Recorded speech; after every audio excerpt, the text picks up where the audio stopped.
আমরা কর দিতে চাই না, আমরা আর কোনো কর দিব না।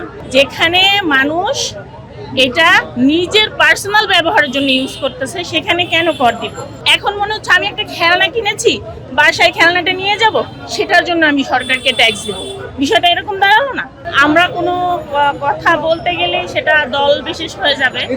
আমরা এজ এ বাইকার হিসেবে বলতে চাই যে এটা আমাদের উপরে একটা জুলুম এবং একটা অত্যাচার হয়েছে, আমরা এটা থেকে মুক্তি চাই। যেহেতু আমরা বাইক কেনার সময় দ্বিগুণ পরিমাণের চেয়েও বেশি আমরা কর দিয়ে এসেছি।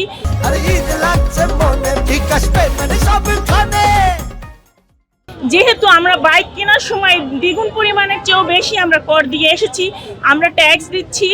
ইভেন আমরা প্রতি 2 বছর অন্তর এটা রিনিউ করে যাচ্ছি।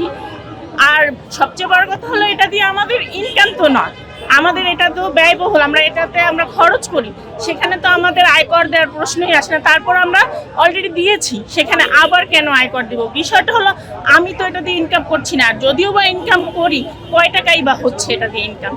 যেখানে মানুষ এটা নিজের পার্সোনাল ব্যবহারের জন্য ইউজ করতেছে সেখানে কেন কর দিব, তাই না? আর এখন মনে হচ্ছে আমি একটা খেলনা কিনেছি, বাসায় খেলনাটা নিয়ে যাব, সেটার জন্য আমি সরকারকে ট্যাক্স দেব। বিষয়টা এরকম দাঁড়ালো না। তাহলে কেন? আমরা কোনো দলের ব্যাপারে কথা বলতে চাই না, যে সরকারই থাকুক না কেন ক্ষমতায়, আমরা চাই আমাদের ন্যায্য পাওনাটুকু। আমরা ট্যাক্স একবার দিয়ে নিচ্ছি, বারবার দিয়েছি, কেন আবার সেখানে জুলুম হবে? আমরা এটা থেকে মুক্তি চাই।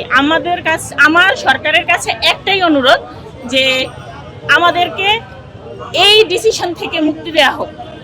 আমরা কর দিতে চাই না, আমরা আর কোনো কর দিব না।